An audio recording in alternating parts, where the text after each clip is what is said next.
നമസ്കാരം. ഇന്ത്യൻ കാർഷിക രംഗം ഒരു പ്രതിസന്ധിയിലാണോ അതോ ഒരു വൻ കുതിച്ചുചാട്ടത്തിന് തയ്യാറെടുക്കുകയാണോ? ഇതിന്റെ ഉത്തരം ഒരുപക്ഷെ ഒളിഞ്ഞിരിക്കുന്നത് ആഗോള വ്യാപാര നിയമങ്ങളിലാണ്. അപ്പോ ഇന്ന് നമ്മൾ നോക്കാൻ പോകുന്നത് WTO, അതായത് വേൾഡ് ട്രേഡ് ഓർഗനൈസേഷൻ, നമ്മുടെ കൃഷിക്ക് മുന്നിൽ തുറന്നിടുന്ന കിടിലൻ അവസരങ്ങളെക്കുറിച്ചാണ്. പാടിൽ ഈ സാധ്യതകൾ എന്തൊക്കെയാണെന്ന് തിരിച്ചറിയേണ്ടത് വളരെ പ്രധാനപ്പെട്ട ഒന്നാണ്. ഈ ഒരു വിശകലനത്തില് നമ്മൾ 6 പ്രധാന ഭാഗങ്ങളിലൂടെയാണ് കടന്നുപോകുന്നത്. ആദ്യം WTO ഇന്റഗ്രേറ്റിംഗ് ഇന്ത്യൻ അഗ്രികൾച്ചർ, പിന്നെ അൺലോക്കിംഗ് ഗ്ലോബൽ മാർക്കറ്റ്സ്, അത് കഴിഞ്ഞ് ഇന്ത്യാസ് എക്സ്പോർട്ട് പവർ ഹൗസസ്, പിന്നെ ഫ്രം ഫാം ടു ഗ്ലോബ്, അതിനുശേഷം ഫ്യൂവലിംഗ് റൂറൽ പ്രോസ്പെരിറ്റി, അവസാനം ദ ലോങ് ടേം വിഷൻ. അപ്പോൾ നമുക്ക് ബേസിക്സിൽ നിന്ന് തുടങ്ങി ഇന്ത്യയുടെ ശക്തി എന്താണെന്ന് പരിശോധിച്ച് ഗ്രാമീണ തലത്തിൽ എന്തു മാറ്റങ്ങൾ വരുന്നുവെന്ന് നോക്കി ഒരു വലിയ ചിത്രത്തിലേക്ക് എത്താം. അപ്പോ നമുക്ക് ആദ്യത്തെ ഭാഗത്തേക്ക് കടക്കാം. WTO integrating Indian agriculture. സത്യത്തിൽ WTO വരുന്നതിനു മുൻപ് GATT എന്നൊരു സംവിധാനമുണ്ടായിരുന്നു. പക്ഷേ അതിൽ നിന്നും മാറി WTO ഒരു rule based multilateral trading system കൊണ്ടുവന്നു. എന്താണിത്? സിമ്പിളായി പറഞ്ഞാൽ, ലോകത്തുള്ള എല്ലാ രാജ്യങ്ങൾക്കും ഒരുമിച്ച് വ്യാപാരം നടത്താൻ പൊതുവായ കൃത്യമായ നിയമങ്ങൾ. ഇതോടെ സംഭവിച്ചത് എന്താണെന്ന് വെച്ചാൽ, നമ്മുടെ ഇന്ത്യൻ കർഷകർക്ക് സ്വന്തം നാടിനു പുറത്തേക്ക് ഒരു ഗ്ലോബൽ സ്റ്റേജിൽ കളിക്കാനുള്ള വാതിൽ തുറന്നുകിട്ടി. അപ്പോൾ എന്താണ് ഈ ഗ്ലോബൽ അഗ്രികൾച്ചറൽ ട്രേഡ് ഇന്റഗ്രേഷൻ? ഇതൊരു പ്രോസസ്സാണ്. രാജ്യങ്ങൾ തമ്മിലുള്ള ഇറക്കുമതി തീരുവ പോലെയുള്ള തടസ്സങ്ങളില്ലേ, അതൊക്കെ കുറച്ചു കൊണ്ടുവരുന്നു. അതുവഴി ഓരോ രാജ്യത്തെയും മാർക്കറ്റുകൾ പരസ്പരം കണക്റ്റഡ് ആകുന്നു. ഇതിന്റെ ഫലം എന്താണെന്നോ, എല്ലാവർക്കും ഒരേ നിയമങ്ങൾ, കാര്യങ്ങൾ പ്രിഡിക്റ്റ് ചെയ്യാൻ പറ്റുന്നൊരു ഗ്ലോബൽ മാർക്കറ്റ്. നമ്മുടെ കർഷകർക്ക് ഒരുതരം സ്ഥിരത നൽകുന്നതിൽ WTOയുടെ പങ്ക് ഇവിടെയാണ് വരുന്നത്. ശരി, ഈ ഗ്ലോബൽ മാർക്കറ്റ് തുറന്നുകിട്ടുമ്പോൾ ഇന്ത്യയ്ക്ക് പ്രയോജനപ്പെടുത്താൻ പറ്റുന്ന ചില അടിസ്ഥാന സാമ്പത്തിക തത്വങ്ങളുണ്ട്. അതെന്തൊക്കെയാണ്? അതാണ് നമ്മൾ അടുത്തതായി നോക്കുന്നത്. Unlocking global markets. ഇതിലെ ആദ്യത്തെ കോൺസെപ്റ്റാണ് മാർക്കറ്റ് ആക്സസ്. ഒന്ന് ചിന്തിച്ചു നോക്കൂ, ഇതൊരു തരം ബിസിനസ് വിസ പോലെയാണ്. യൂറോപ്പിലേക്കോ അമേരിക്കയിലേക്കോ പോകാനുള്ള വിസ. അതായത് നമ്മുടെ കർഷകരുടെ ഉൽപ്പന്നങ്ങൾക്ക് മറ്റ് രാജ്യങ്ങളിലെ മാർക്കറ്റുകളിൽ എളുപ്പത്തിൽ കയറിച്ചെല്ലാനും അവിടെ മത്സരിക്കാനും കിട്ടുന്നൊരു അവസരം. ഉയർന്ന ടാക്സ് പോലെയുള്ള ഗേറ്റ് കീപ്പർമാരെ WTO നിയമങ്ങൾ വഴി കുറയ്ക്കുമ്പോഴാണ് ഈ വാതിൽ നമുക്ക് മുന്നിൽ തുറക്കുന്നത്. അടുത്തത് വളരെ പ്രധാനപ്പെട്ട ഒരു സാമ്പത്തിക തത്വമാണ് കമ്പാരിറ്റീവ് അഡ്വാൻറ്റേജ്. എന്താണിതെന്ന് വെച്ചാൽ, ഒരു സാധനമുണ്ടാക്കാൻ മറ്റുള്ളവരെക്കാൾ നമുക്ക് ഓപ്പർച്യൂണിറ്റി കോസ്റ്റ് കുറവാണെങ്കിൽ അതാണ് നമ്മുടെ കമ്പാരിറ്റീവ് അഡ്വാൻറ്റേജ്. ഒരു ഉദാഹരണം പറയാം. നമ്മുടെ സുഗന്ധവ്യഞ്ജനങ്ങൾ എടുക്കാം. അത് കൃഷി ചെയ്യാനുള്ള നല്ല കാലാവസ്ഥയും ജോലിക്കാരുമൊക്കെ നമുക്കിവിടെയുണ്ട്, അല്ലേ? ഇനി ഒരു യൂറോപ്യൻ രാജ്യത്തിന് ഇത് ചെയ്യണമെങ്കിലോ ഒരുപാട് കാശ് മുടക്കി കൃത്രിമമായി സാഹചര്യങ്ങളുണ്ടാക്കണം. അപ്പോ ആ ഒരു സ്വാഭാവികമായ മുൻതൂക്കം അതുതന്നെയാണ് നമ്മുടെ കമ്പാരിറ്റീവ് അഡ്വാൻറ്റേജ്. ഈ അവസരത്തിന്റെ ഒരു വലിപ്പം മനസ്സിലാക്കാൻ നമുക്ക് ഈ കണക്കുകളിലേക്കൊന്ന് നോക്കാം. കാർഷികോൽപാദനത്തിൽ ഇന്ത്യ ലോകത്ത് 2ാമതാണ്. പക്ഷേ ഗ്ലോബൽ അഗ്രി എക്സ്പോർട്സിൽ നമ്മുടെ ഷെയർ എത്രയാണെന്നറിയാമോ? വെറും 2.2%. 2000-ൽ ഇത് 1.1% ആയിരുന്നു. അതിൽ നിന്ന് ഇരട്ടിയായിട്ടുണ്ട്, ശരി തന്നെ. എന്നാലും നമ്മുടെ പ്രൊഡക്ഷൻ കപ്പാസിറ്റി വെച്ച് നോക്കുമ്പോൾ ഇത് വളരെ ചെറുതാണ്. ഈ ഒരു ഗ്യാപ്പിലാണ് ഇന്ത്യയുടെ $1 ബില്യൺ അവസരം ഒളിഞ്ഞിരിക്കുന്നത്. ഈ അവസരത്തെ നമുക്ക് പണത്തിന്റെ കണക്കിൽ പറഞ്ഞാലോ? WTO ചട്ടക്കൂട് നമ്മൾ ശരിക്കും ഉപയോഗിക്കുകയാണെങ്കിൽ ഇന്ത്യയുടെ വാർഷിക കാർഷിക കയറ്റുമതിയിൽ ഏകദേശം 2.7 മുതൽ $7 ബില്യൺ വരെ വർധനവ് വരാമെന്നാണ് പഠനങ്ങൾ പറയുന്നത്. ഇതൊരു ചെറിയ സംഖ്യയല്ല, ഇന്ത്യൻ കാർഷിക രംഗത്തിന്റെ മുഖം തന്നെ മാറ്റാൻ കഴിവുള്ള ഒന്നാണ്. അപ്പോൾ ഈ പറഞ്ഞ കമ്പാരിറ്റീവ് അഡ്വാൻറ്റേജ് വെറുമൊരു തിയറി മാത്രമാണോ? അല്ലേ അല്ല. ഇന്ത്യ ഇത് വളരെ വിജയകരമായി ഉപയോഗിച്ച് ചില മേഖലകളുണ്ട്. അവയാണ് നമ്മുടെ ഇന്ത്യാസ് എക്സ്പോർട്ട് പവർ ഹൗസസ്. നമുക്കവ ഏതൊക്കെയാണെന്ന് നോക്കാം. ഒന്നാമതായിട്ട് സീരിയൽസ് ആൻഡ് സ്പൈസസ്. സീരിയൽസിന്റെ കാര്യമെടുത്താൽ ലോകപ്രശസ്തമായ ബസുമതി അരിയുടെ കയറ്റുമതിയിൽ ഇന്ത്യ ഒരു ഗ്ലോബൽ ലീഡറാണ്.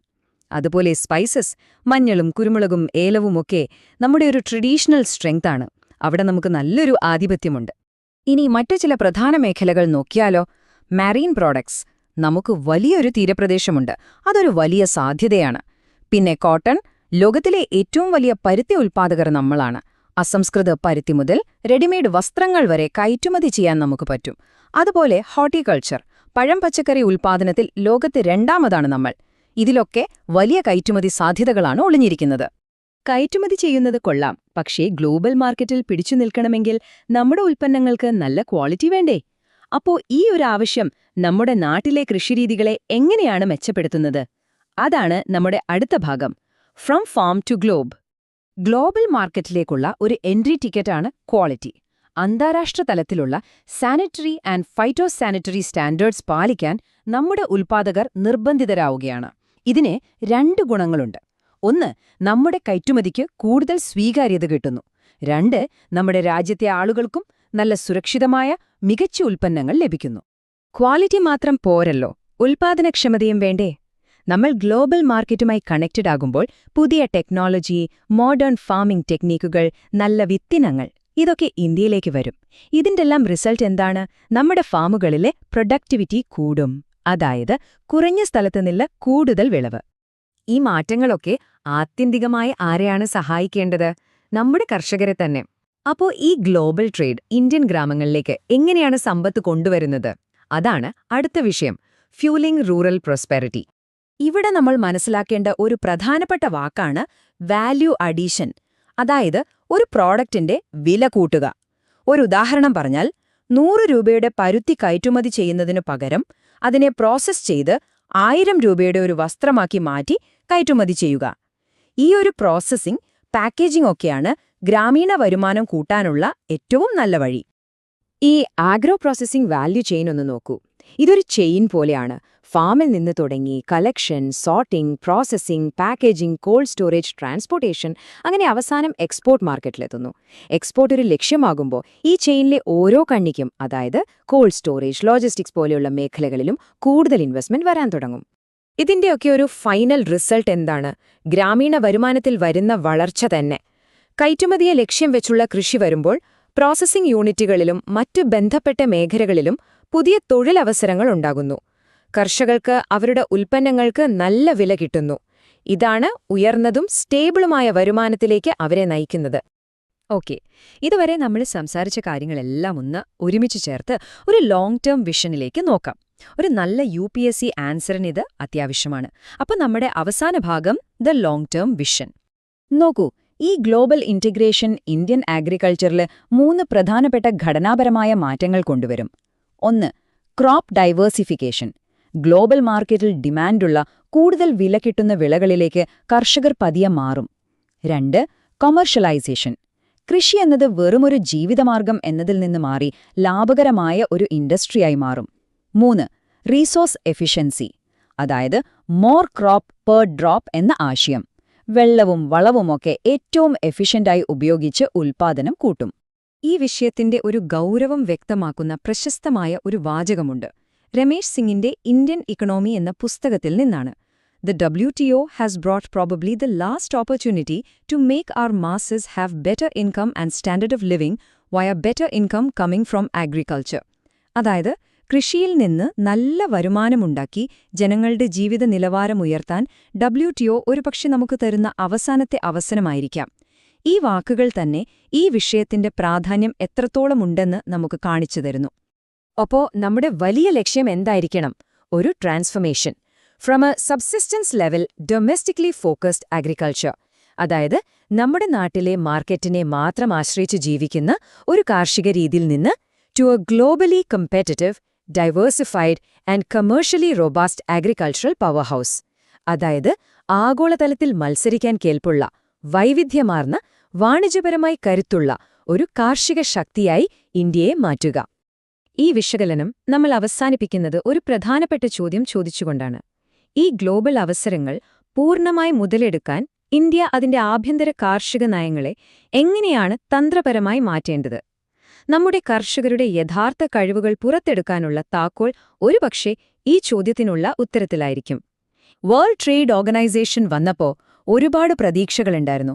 ഇന്ത്യൻ കർഷകർക്ക് ആഗോള വിപണിയിലേക്ക് ഒരു വാതിൽ തുറക്കുമെന്ന്. പക്ഷെ പതിറ്റാണ്ടുകൾക്കിപ്പുറം സംഭവിച്ചതായിരുന്നോ? അതോ അതൊരു കെണിയായി മാറിയോ? WTOയും ഇന്ത്യൻ കൃഷിയും തമ്മിലുള്ള ഈ ബന്ധത്തിലെ ചില കാണാപ്പുറങ്ങളാണ് നമ്മളിന്ന് നോക്കുന്നത്. അപ്പോ നമ്മൾ എന്തൊക്കെയാണ് നോക്കാൻ പോകുന്നതെന്ന് വെച്ചാൽ, ആദ്യം WTOയുടെ വാഗ്ദാനവും നമ്മുടെ കർഷകരുടെ ഇപ്പോഴത്തെ അവസ്ഥയും തമ്മിലുള്ള വ്യത്യാസം കാണാം. പിന്നെ ഈ ഗ്ലോബൽ ട്രേഡിന്റെ കളിയിലെ നിയമങ്ങൾ എങ്ങനെയാണ് നമുക്ക് പ്രതികൂലമായി വരുന്നതെന്ന് നോക്കാം. അതുമാത്രമല്ല, നമ്മുടെ നാട്ടിലെ പ്രശ്നങ്ങൾ ഇതിനെങ്ങനെയാണ് കൂടുതൽ വഷളാക്കുന്നതെന്നും നമ്മൾ ചർച്ച ചെയ്യും. അവസാനം ഇതിന്റെയെല്ലാം ഒരു കൺക്ലൂഷനിലേക്ക് നമ്മളെത്തും. ശരി, അപ്പോൾ നമുക്ക് ആദ്യത്തെ സെക്ഷനിലേക്ക് കടക്കാം, അതായത് വാഗ്ദാനവും യാഥാർത്ഥ്യവും. ഗ്ലോബലൈസേഷൻ വരുമ്പോൾ നമ്മുടെ കാർഷിക മേഖലയ്ക്ക് ഭയങ്കര നേട്ടമുണ്ടാകും എന്നായിരുന്നു എല്ലാവരും വിചാരിച്ചത്. പക്ഷെ ശരിക്കും എന്താ സംഭവിച്ചത്? ആ ഒരു വൈരുദ്ധ്യമാണ് നമ്മളിവിടെ നോക്കാൻ പോകുന്നത്. അപ്പോ ഏറ്റവും പ്രധാനപ്പെട്ട ചോദ്യം ഇതാണ്. WTO ഒരു പുതിയ ട്രേഡ് കാലഘട്ടം വരുമെന്ന് പറഞ്ഞു. പക്ഷെ ഇന്ത്യയിലെ ഏകദേശം 14 കോടി കർഷക കുടുംബങ്ങൾക്ക് ഇത് ശരിക്കും ഒരു അവസരത്തിന്റെ വാതിലായിരുന്നോ, അതോ കൺട്രോൾ ചെയ്യാൻ പറ്റാത്ത ഒരു പ്രതിസന്ധിയുടെ പ്രളയമായിരുന്നു? ഇതിനൊരു ഉത്തരം കണ്ടെത്താനാണ് നമ്മുടെ ശ്രമം. ഓക്കെ, ഇനി നമ്മൾ കാണാൻ പോകുന്നത് ആദ്യത്തെ വലിയ വെല്ലുവിളിയാണ്. അതാണ് ഗ്ലോബൽ ട്രേഡ് ഡിസ്റ്റോർഷൻ, അതായത് ആഗോള വ്യാപാരത്തിലെ ഒരുതരം കോട്ടം. എന്തുകൊണ്ടാണ് ഈ ഗ്ലോബൽ അഗ്രികൾച്ചർ മാർക്കറ്റ് ഒരു ലെവൽ പ്ലേയിംഗ് ഫീൽഡ് അല്ലാത്തത്? നമുക്ക് നോക്കാം. ഈ സംഭവം ശരിക്കും മനസ്സിലാവണമെങ്കിൽ ട്രേഡ് ഡിസ്റ്റോർഷൻ എന്താണെന്ന് നമ്മൾ ആദ്യം അറിയണം. സിമ്പിളായി പറഞ്ഞാൽ എന്താണിത്? ഗവൺമെന്റുകൾ, പ്രത്യേകിച്ച് വലിയ രാജ്യങ്ങളിലെ ഗവൺമെന്റുകൾ സബ്സിഡിയൊക്കെ കൊടുത്ത് മാർക്കറ്റിൽ ഇടപെടും. അപ്പം എന്ത് സംഭവിക്കും? സാധനങ്ങളുടെ വിലയും പ്രൊഡക്ഷനുമൊക്കെ സ്വാഭാവികമായി ഉണ്ടേണ്ടതിനേക്കാൾ കൂടുകയോ കുറയുകയോ ചെയ്യും. അതായത് ഇതൊരു ഫ്രീ മാർക്കറ്റല്ല. കളി തുടങ്ങുന്നതിനു മുന്നേ തന്നെ നിയമങ്ങൾ മാറ്റിയെഴുതിയ ഒരു കളിക്കളം പോലെയാണിത്. ഈ ഒരു വ്യത്യാസം നോക്കിയാൽ തന്നെ കാര്യം ക്ലിയറാവും. ഒരു സൈഡില് ഡെവലപ്ഡ് രാജ്യങ്ങളിലെ കൃഷി, അതായത് വലിയ വലിയ ഫാമുകള്, ഫുൾ മെക്കനൈസേഷൻ, പിന്നെ ഗവൺമെന്റിന്റെ കയ്യിൽ നിന്ന് കോടികളുടെ സബ്സിഡി. ഇപ്പോ അമേരിക്കയുടെ കാര്യം എടുത്താല് അവരുടെ GDPയുടെ 1% മാത്രമാണ് അഗ്രികൾച്ചർ. എന്നിട്ടും കിട്ടുന്ന സപ്പോർട്ട് ഭയങ്കരമാണ്. ഇനി മറ്റേ സൈഡ് നോക്കൂ, നമ്മുടെ ഇന്ത്യൻ കർഷകർ, ചെറിയ തുണ്ടുഭൂമിയിൽ കഷ്ടപ്പെടുന്നവർ, കാര്യമായ ഒരു സപ്പോർട്ടുമില്ലാത്തവർ. ഇത് ശരിക്കും കളി തുടങ്ങുന്നതിനു മുന്നേ തന്നെ തോൽവി ഉറപ്പിച്ച ഒരു മത്സരമല്ലേ? ഈ ഒരു പ്രശ്നം നേരെ കൊണ്ടുപോയി എത്തിക്കുന്നത് ഡംപിംഗ് എന്ന ഒരു ഏർപ്പാടിലേക്കാണ്. എന്തായി ഡംപിംഗ് എന്ന് വെച്ചാൽ? ഒന്നാലോചിച്ചു നോക്കൂ. ഒരു സാധനമുണ്ടാക്കാൻ 100 രൂപ ചിലവായി എന്ന് വെക്കുക. എന്നിട്ട് അത് മറ്റൊരു രാജ്യത്ത് കൊണ്ടുപോയി 80 രൂപയ്ക്ക് വിൽക്കുന്നു. നഷ്ടമല്ലേ? ഈ നഷ്ടം എങ്ങനെ അവർക്ക് സഹിക്കാൻ പറ്റുന്നത്? വളരെ സിമ്പിളാണ് ഉത്തരം. അവരുടെ ഗവൺമെന്റ് കൊടുക്കുന്ന ഭീമമായ സബ്സിഡികൾ തന്നെ. അപ്പോ ഇത് നമ്മുടെ കർഷകരെ എങ്ങനെയാണ് ബാധിക്കുന്നത്? ഈ ഡെവലപ്ഡ് രാജ്യങ്ങള് സബ്സിഡി കൊടുക്കുമ്പോൾ അവരുടെ കർഷകർക്ക് ആവശ്യത്തിലധികം ഉൽപ്പാദിപ്പിക്കാൻ പറ്റും. അമേരിക്കയിലെ കോട്ടൺ ഒരു നല്ല ഉദാഹരണമാണ്. ഇങ്ങനെ ഓവറായി ഉണ്ടാക്കുന്ന സാധനങ്ങൾ അവരെന്ത് ചെയ്യും? ഗ്ലോബൽ മാർക്കറ്റിൽ കൊണ്ടുവന്ന് വളരെ കുറഞ്ഞ വിലയ്ക്ക് തട്ടും. ഈ ഒരു കൃത്രിമ വിലയുമായിട്ട് ഒരു സപ്പോർട്ടുമില്ലാത്ത നമ്മുടെ കർഷകർക്ക് എങ്ങനെ മത്സരിക്കാൻ പറ്റും? ഒരിക്കലും പറ്റില്ല. അവരുടെ വരുമാനം പോകും. അവസാനം അവർക്ക് കൃഷി തന്നെ ഉപേക്ഷിക്കേണ്ടി വരും. ഇതിനെ എങ്ങനെയാണ് ഒരു ഫെയർ കോമ്പറ്റീഷൻ എന്ന് വിളിക്കുക? അപ്പോൾ ഈ ഒരു പ്രശ്നം നമ്മളെ അടുത്തൊരു കാര്യത്തിലേക്കാണ് കൊണ്ടുപോകുന്നത്. അതാണ് മാർക്കറ്റിലെ ഈ ചാഞ്ചാട്ടം, അല്ലെങ്കിൽ മാർക്കറ്റ് വൊളാറ്റിലിറ്റി. കാരണം വളരെ വ്യക്തമാണ്. ഇങ്ങനെ ശരിയായ ബാലൻസ് ഇല്ലാത്ത ഒരു ഗ്ലോബൽ മാർക്കറ്റുമായിട്ട് നമ്മൾ കണക്റ്റഡ് ആവുമ്പോൾ വിലയിലൊരു സ്ഥിരതയും ഉണ്ടാവില്ല. ഈ ഒരു അസ്ഥിരതയ്ക്ക് പിന്നിലെ മെക്കാനിസമാണ് പ്രൈസ് ട്രാൻസ്മിഷൻ. അതായത് ഗ്ലോബൽ മാർക്കറ്റിലെ വിലയിൽ എന്തു മാറ്റം വന്നാലും അത് നേരെ നമ്മുടെ ലോക്കൽ മാർക്കറ്റിലേക്കും എത്തും. ഈ ഗ്ലോബൽ മാർക്കറ്റിലെ വിലയാകട്ടെ പലപ്പോഴും ഊഹക്കച്ചവടത്തിന്റെ അടിസ്ഥാനത്തിലായിരിക്കും. അപ്പൊ എന്താ സംഭവിക്കുന്നത്? ന്യൂയോർക്കിൽ ഒരു കമ്പ്യൂട്ടർ സ്ക്രീനിൽ കോട്ടന്റെ വില താഴോട്ട് പോകുമ്പോൾ അതിന്റെ എഫക്റ്റ് വരുന്നത് വിദർഭയിലെ ഒരു പാവം പരുത്തി കർഷകന്റെ വരുമാനത്തിലാണ്. അതും അപ്പു തന്നെ. ഇതാണ് ഇതിലെ ഏറ്റവും വലിയ അപകടം. കാരണം ഈ ഇന്റർനാഷണൽ മാർക്കറ്റ് നമുക്ക് പ്രെഡിക്റ്റ് ചെയ്യാൻ പറ്റില്ല. ഇന്ന് നല്ല വില കിട്ടുന്ന ഒന്നിന് നാളെ ചിലപ്പോൾ വിലയേ ഉണ്ടാവില്ല. ഇങ്ങനെയൊരു ഉറപ്പുമില്ലാത്ത അവസ്ഥയിൽ ഒരു കർഷകന് എങ്ങനെയാണ് കൃത്യമായി പ്ലാൻ ചെയ്യാൻ പറ്റുക? പുതിയ ടെക്നോളജിയിൽ എങ്ങനെ ഇൻവെസ്റ്റ് ചെയ്യും? എന്തിന്? ഒരു സ്ഥിര വരുമാനം പോലും അവർക്ക് ഉറപ്പില്ല. അവരുടെ ജീവിതം അവർക്കൊരു കൺട്രോളുമില്ലാത്ത ഗ്ലോബൽ മാർക്കറ്റിന്റെ കയ്യിലായി പോകുന്നു. ഈ ഒരു അസ്ഥിരതയുടെ കൂടെ തന്നെ വരുന്ന വേറൊരു വലിയ തലവേദനയാണ് ഇമ്പോർട്ട് കോമ്പറ്റിഷൻ. അതായത് പുറത്തുനിന്ന് വരുന്ന ഇറക്കുമതിയുമായുള്ള മത്സരം. വില കുറഞ്ഞ കാർഷിക സാധനങ്ങൾ നമ്മുടെ മാർക്കറ്റിലേക്ക് ഇങ്ങനെ ഒഴുകിയെത്തുമ്പോൾ നമ്മുടെ കർഷകർക്ക് ചില സാധനങ്ങൾ ഉണ്ടാക്കുന്നത് പോലും നഷ്ടമായി മാറും. സ്വന്തം നാട്ടിൽ, സ്വന്തം മാർക്കറ്റിൽ അവർക്ക് പിടിച്ചു നിൽക്കാൻ പറ്റാത്ത അവസ്ഥ വരുന്നു. ഇതിന് ഏറ്റവും നല്ലൊരു ഉദാഹരണമാണ് നമ്മുടെ എഡിബിൾ ഓയിൽ.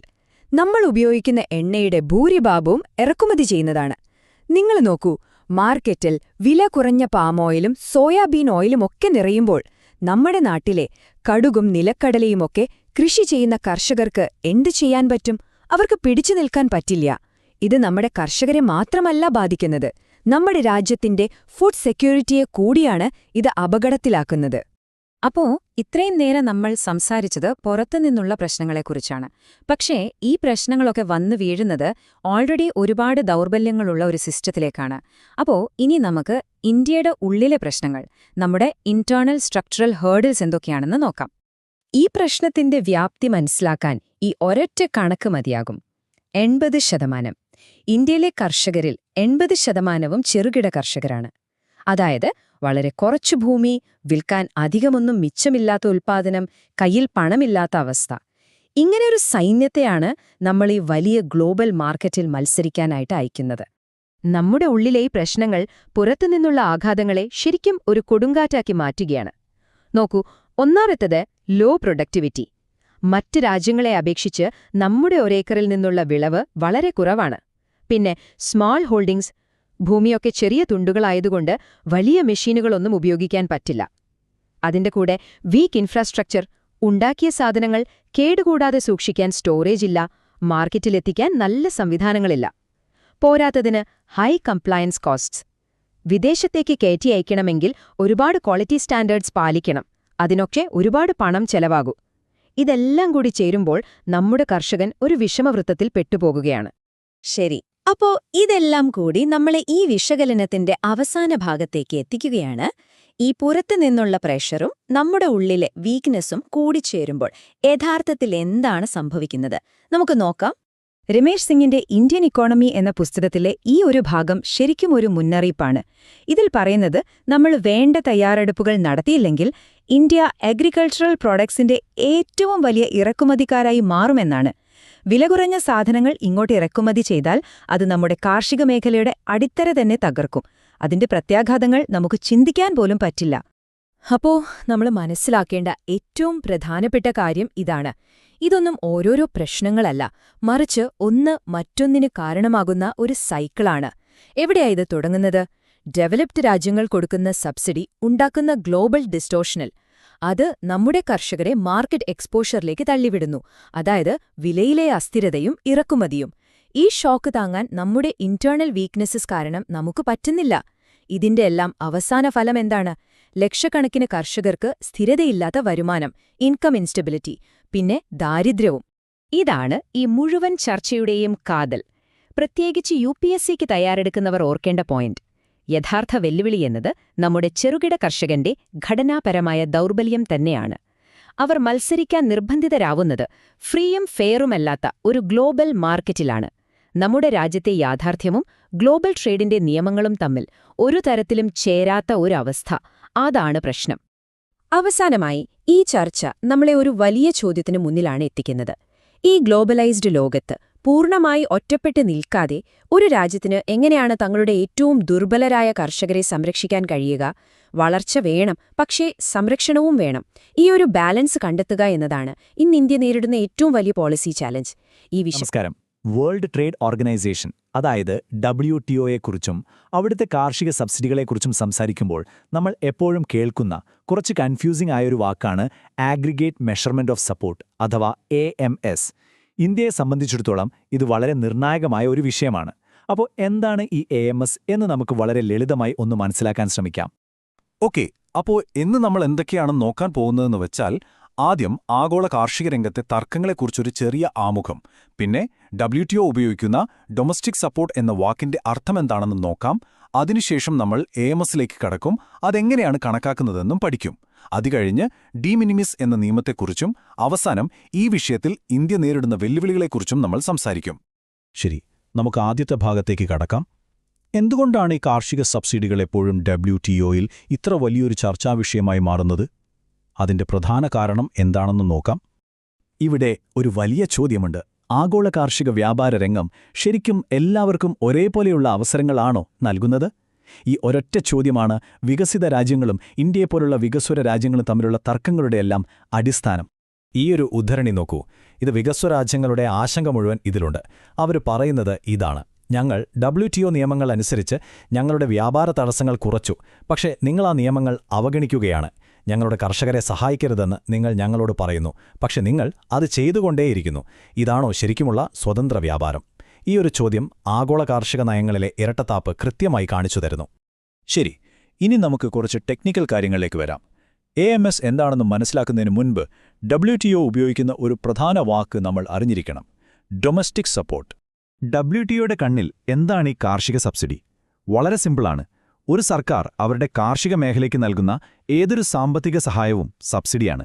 ഇത് മാർക്കറ്റിനെ സ്വാധീനിക്കാൻ സാധ്യതയുള്ളതുകൊണ്ട് WTO ഇതിന് ചില നിയന്ത്രണങ്ങൾ വയ്ക്കാൻ ശ്രമിക്കുന്നു. ഈ പറയുന്ന എല്ലാത്തരം സബ്സിഡികളെയും സഹായങ്ങളെയും WTO ഔദ്യോഗികമായി വിളിക്കുന്ന പേരാണ് ഡൊമസ്റ്റിക് സപ്പോർട്ട്. അതായത് ഒരു സർക്കാർ അതിന്റെ കർഷകർക്ക് നൽകുന്ന എല്ലാത്തരം പിന്തുണയും ഇതിൽ വരും. അപ്പോൾ എന്തുകൊണ്ടാണ് ഈ സഹായം ഒരു പ്രശ്നമാകുന്നത്? ഒന്ന് ആലോചിച്ച് നോക്കൂ.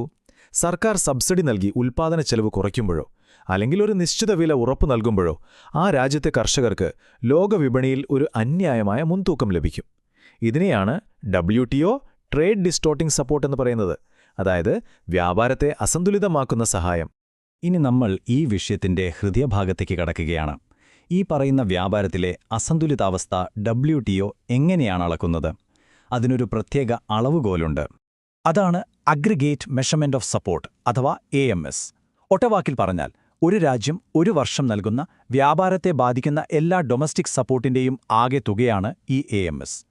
അതായത് AMS equal to total trade distorting support. Okay, അപ്പോൾ ഈ AMS എങ്ങനെയാണ് കണക്കാക്കുന്നത്? ഇത് കുറച്ച് ശ്രദ്ധിച്ചു കേൾക്കണം, കാരണം ഈ വിഷയത്തിന്റെ കാതലിവിടെയാണ്.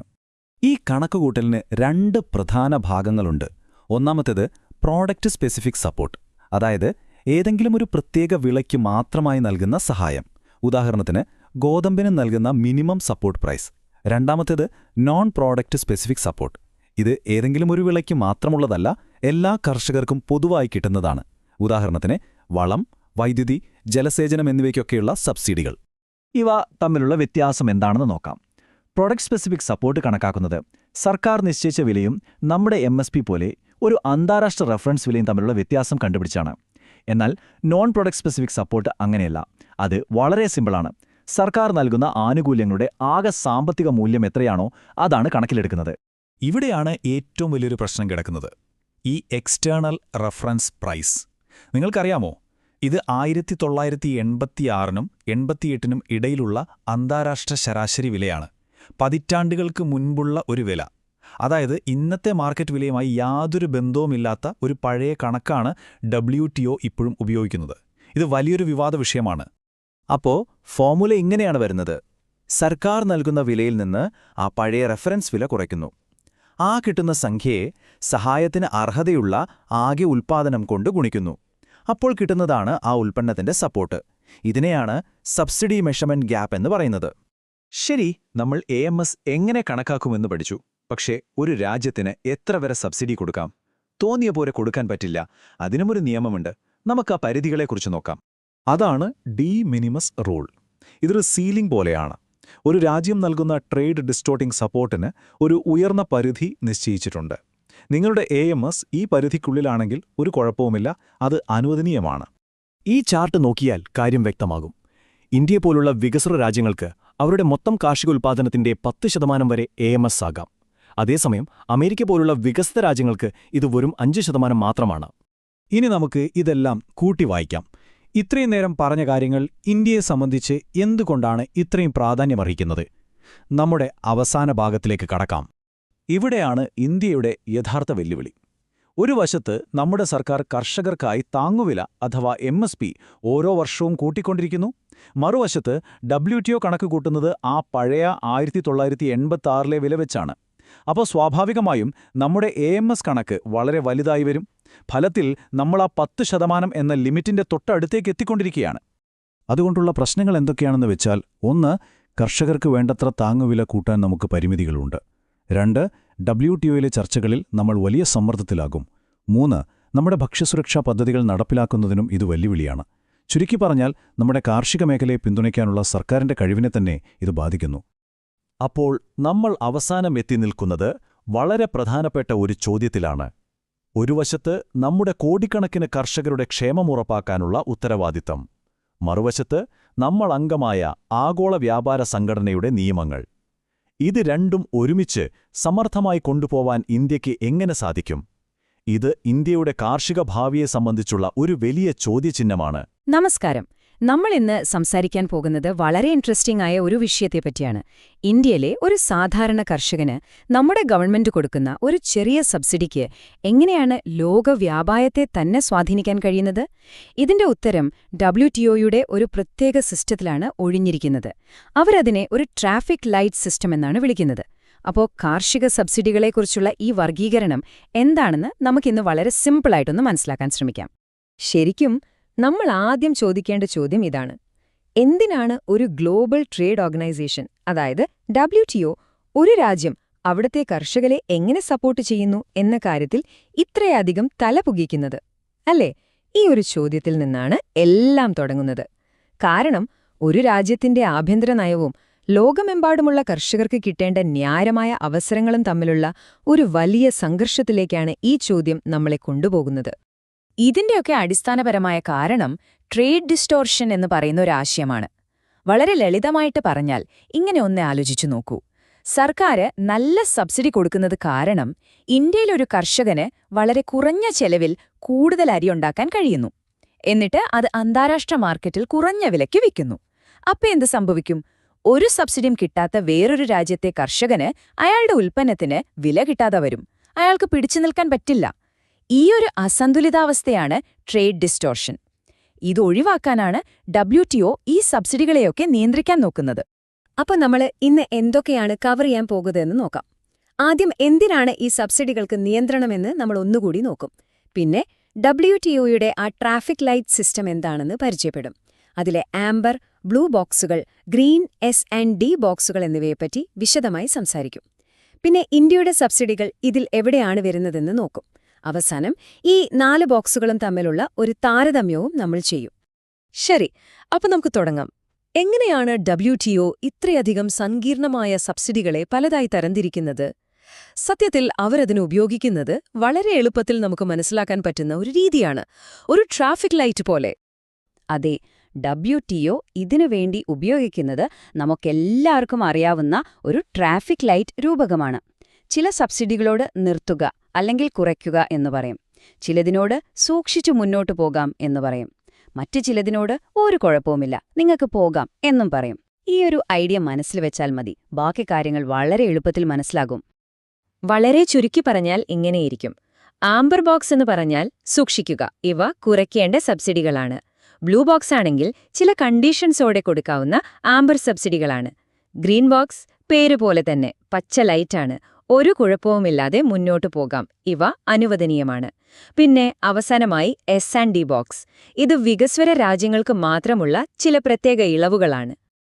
ഓക്കെ, ഇനി നമുക്ക് ഓരോന്നായിട്ട് വിശദമായി നോക്കാം. ആദ്യം നമ്മൾ സംസാരിക്കുന്നത് ഏറ്റവും കൂടുതൽ ട്രേഡ് ഡിസ്റ്റോർഷൻ ഉണ്ടാക്കുന്നതും അതുകൊണ്ട് തന്നെ ഏറ്റവും കൂടുതൽ നിയന്ത്രണങ്ങളുള്ളതുമായ സബ്സിഡികളെക്കുറിച്ചാണ്. അതെ, ആംബർ, ബ്ലൂ ബോക്സുകൾ. ആംബർ ബോക്സാണ് നമ്മുടെ ട്രാഫിക് ലൈറ്റിലെ ആ മഞ്ഞ സിഗ്നൽ, അതായത് സൂക്ഷിക്കണം. കാരണം ഈ സബ്സിഡികൾ ഉൽപ്പാദനത്തെയും കച്ചവടത്തെയും നേരിട്ട് സ്വാധീനിക്കുന്നവയാണ്. അതുകൊണ്ട് തന്നെ WTO വളരെ വ്യക്തമായി പറയുന്നു, ഈ കാറ്റഗറിയിലുള്ള സബ്സിഡികൾ കുറച്ചുകൊണ്ടുവന്നേ മതിയാവൂ. കാരണം ഇവയാണ് ആഗോള മാർക്കറ്റിൽ ഏറ്റവും കൂടുതൽ പ്രശ്നങ്ങളുണ്ടാക്കുന്നത്. ഇവിടെയാണ് പ്രൊഡക്ഷൻ കപ്ലിംഗ് എന്ന വളരെ പ്രധാനപ്പെട്ട ഒരു ആശയം വരുന്നത്. ഒന്നാലോചിച്ചു നോക്കൂ, ഒരു കർഷകൻ ഉൽപ്പാദിപ്പിക്കുന്ന ഓരോ ക്വിന്റൽ നെല്ലിനും സർക്കാർ ഒരു നിശ്ചിത തുക സബ്സിഡി കൊടുക്കുന്നു. അപ്പോൾ സ്വാഭാവികമായും ആ കർഷകൻ എന്തു ചെയ്യും? പറ്റുന്നത്രയും നെല്ല് ഉൽപ്പാദിപ്പിക്കാൻ ശ്രമിക്കും, അല്ലേ? ഉൽപ്പാദനവും സബ്സിഡിയും തമ്മിലുള്ള ഈ ഒരു നേരിട്ടുള്ള ബന്ധമാണ് പ്രൊഡക്ഷൻ കപ്ലിംഗ്. ഇത് ഓവർ പ്രൊഡക്ഷനിലേക്കും ആഗോള വിപണിയിൽ ട്രേഡ് ഡിസ്റ്റോർഷനിലേക്കും നയിക്കും. അതുകൊണ്ടാണ് വികസ്വര രാജ്യങ്ങൾക്കു പോലും മൊത്തം കാർഷിക ഉൽപ്പാദനത്തിന്റെ 10% കൂടുതൽ ഈ ബോക്സിൽ സബ്സിഡി കൊടുക്കാൻ പാടില്ല എന്ന് WTO നിബന്ധന വെച്ചിരിക്കുന്നത്. ഇനി ഇന്ത്യയുടെ കാര്യമെടുത്താൽ ഇത് വളരെ പ്രധാനമാണ്. നമ്മുടെ മിനിമം സപ്പോർട്ട് പ്രൈസ്, അതായത് താങ്ങുവില, പിന്നെ വളം, വൈദ്യുതി, ജലസേചനം പോലെയുള്ള ഇൻപുട്ട് സബ്സിഡികൾ, ഇതെല്ലാം ആംബർ ബോക്സിന്റെ ഏറ്റവും നല്ല ഉദാഹരണങ്ങളാണ്. കാരണം ഇവയെല്ലാം ഉൽപ്പാദനച്ചെലവ് കുറയ്ക്കുകയും അതുവഴി ഉൽപ്പാദനം കൂട്ടാൻ കർഷകരെ പ്രേരിപ്പിക്കുകയും ചെയ്യുന്നു. അടുത്തതാണ് ബ്ലൂ ബോക്സ്. ഇതിൽ നമുക്ക് ചില കണ്ടീഷൻസൊക്കെയുള്ള ഒരു ആംബർ ബോക്സ് എന്ന് വേണമെങ്കിൽ പറയാം. ഇവിടെ സബ്സിഡി കൊടുക്കും, പക്ഷെ ഒരു നിബന്ധനയുണ്ട്: കർഷകർ അവരുടെ ഉൽപ്പാദനം ഒരു നിശ്ചിത അളവിൽ പരിമിതപ്പെടുത്തണം. ചുരുക്കി പറഞ്ഞാൽ ഉൽപ്പാദനം കുറയ്ക്കുന്നതിന് കൊടുക്കുന്ന സബ്സിഡിയാണിത്. ഇതിന്റെ ലക്ഷ്യം ട്രേഡ് ഡിസ്റ്റോർഷൻ കുറയ്ക്കുക എന്നതാണ്. ആംബർ ബോക്സുമായിട്ട് കമ്പയർ ചെയ്യുമ്പോൾ ബ്ലൂ ബോക്സിന്റെ ഡിസ്റ്റോർഷൻ വളരെ കുറവാണ്. കാരണം ഇത് ഉൽപ്പാദനം കൂട്ടാനല്ല, കുറയ്ക്കാനാണല്ലോ പ്രോത്സാഹിപ്പിക്കുന്നത്. ഇതിലേറ്റവും രസകരമായ ഒരു കാര്യം എന്താണെന്ന് വെച്ചാൽ, ബ്ലൂ ബോക്സിലെ സബ്സിഡികൾക്ക് WTO നിലവിലൊരു പണത്തിന്റെ പരിധിയും വെച്ചിട്ടില്ല എന്നതാണ്. അതായത് ട്രേഡ് ഡിസ്റ്റോർഷൻ കുറയ്ക്കുന്ന രീതിയിൽ കർഷകരെ സപ്പോർട്ട് ചെയ്യാൻ ഇതൊരു നല്ല മാർഗമായിട്ട് പല രാജ്യങ്ങളും കാണുന്നു. ഓക്കെ, അപ്പോൾ നമുക്ക് അടുത്ത സെക്ഷനിലേക്ക് പോവാം. ഇവിടെ കാര്യങ്ങൾ കുറച്ചുകൂടി സ്ട്രെയിറ്റ് ഫോർവേഡാണ്. കാരണം വ്യാപാരത്തെ കാര്യമായി ബാധിക്കാത്തതുകൊണ്ട് പൊതുവെ അനുവദനീയമായ സബ്സിഡികളാണ് ഗ്രീൻ ബോക്സിലും S&D ബോക്സിലും വരുന്നത്. ഗ്രീൻ ബോക്സ് പേര് സൂചിപ്പിക്കുന്നത് പോലെ തന്നെ പച്ച ലൈറ്റാണ്. അതായത് മുന്നോട്ടു പോകാൻ അനുവാദമുള്ള സബ്സിഡികൾ. ഇവ ട്രേഡ് ഡിസ്റ്റോർഷൻ ഉണ്ടാക്കുകയേയില്ല, അല്ലെങ്കിൽ ഉണ്ടാക്കിയാൽ തന്നെ അത് വളരെ കുറവായിരിക്കും. അതുകൊണ്ട് ചില പ്രത്യേക മാനദണ്ഡങ്ങളൊക്കെ പാലിച്ചാൽ ഈ കാറ്റഗറിയിൽ എത്ര സബ്സിഡി വേണമെങ്കിലും കൊടുക്കാം, ഒരു ലിമിറ്റുമില്ല. ഇവിടെയാണ് ഡീകപ്പിൾഡ് സപ്പോർട്ട് എന്ന ആശയം വരുന്നത്. ഓർമ്മയില്ലേ, ആംബർ ബോക്സിൽ ഉൽപ്പാദനവുമായി കപ്പിൾ ചെയ്തിരിക്കുകയായിരുന്നു.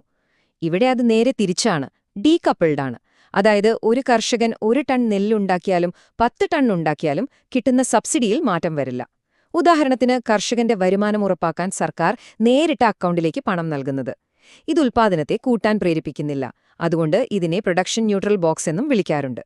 ഗ്രീൻ ബോക്സിൽ വരുന്ന കാര്യങ്ങൾ എന്തൊക്കെയാണെന്ന് നോക്കൂ. ഭക്ഷ്യസുരക്ഷ ഉറപ്പാക്കാനുള്ള സംഭരണം, കാർഷിക ഗവേഷണങ്ങൾ, പരിസ്ഥിതി സംരക്ഷണ പ്രോഗ്രാമുകൾ, വിള ഇൻഷുറൻസ്, കീടനിയന്ത്രണം. ഇതൊന്നും ഒരു കർഷകനോട് നിങ്ങൾ കൂടുതൽ ഉൽപ്പാദിപ്പിക്കൂ എന്ന് നേരിട്ട് പറയുന്നില്ല, അല്ലേ? പകരം കാർഷിക മേഖലയെ മൊത്തത്തിൽ മെച്ചപ്പെടുത്താനാണ് സഹായിക്കുന്നത്. അടുത്തത് വികസ്വര രാജ്യങ്ങൾക്ക് മാത്രമായിട്ടുള്ള ഒരു സ്പെഷ്യൽ ബോക്സാണ്. സ്പെഷ്യൽ ആൻഡ് ഡിഫറൻഷ്യൽ ബോക്സ് അഥവാ S&D ബോക്സ്. ഇതിന്റെ പേര് സൂചിപ്പിക്കുന്നത് പോലെ തന്നെ ഇന്ത്യയെ പോലുള്ള വികസ്വര രാജ്യങ്ങൾക്ക് അവരുടെ വികസന ലക്ഷ്യങ്ങളുമായി ബന്ധപ്പെട്ട സബ്സിഡികൾ നൽകാൻ ഇത് അനുവാദം നൽകുന്നു. ഈ ബോക്സിന്റെ പ്രധാന ലക്ഷ്യം ദാരിദ്ര്യനിർമ്മാർജ്ജനം, ഭക്ഷ്യസുരക്ഷ ഉറപ്പാക്കൽ, സാമൂഹിക ക്ഷേമം തുടങ്ങിയ കാര്യങ്ങളാണ്. ചുരുക്കി പറഞ്ഞാൽ സാമ്പത്തികമായി പിന്നോട്ടു നിൽക്കുന്ന പാവപ്പെട്ട കർഷകരെ സഹായിക്കാൻ ഇത് രാജ്യങ്ങളെ അനുവദിക്കുന്നു. ഇത് വികസിത രാജ്യങ്ങളും വികസ്വര രാജ്യങ്ങളും തമ്മിലുള്ള ഒരു അന്തരം കുറച്ച് ഗ്ലോബൽ ട്രേഡിൽ കുറച്ചുകൂടി തുല്യത കൊണ്ടുവരാൻ സഹായിക്കുന്ന ഒരു സംവിധാനമാണ്.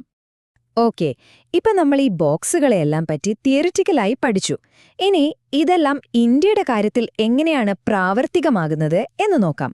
കാരണം അതാണല്ലോ നമുക്ക് ഏറ്റവും അറിയേണ്ടത്. ഇന്ത്യയുടെ പ്രധാന സബ്സിഡികൾ എവിടെയൊക്കെയാണ് വരുന്നതെന്ന് നോക്കൂ.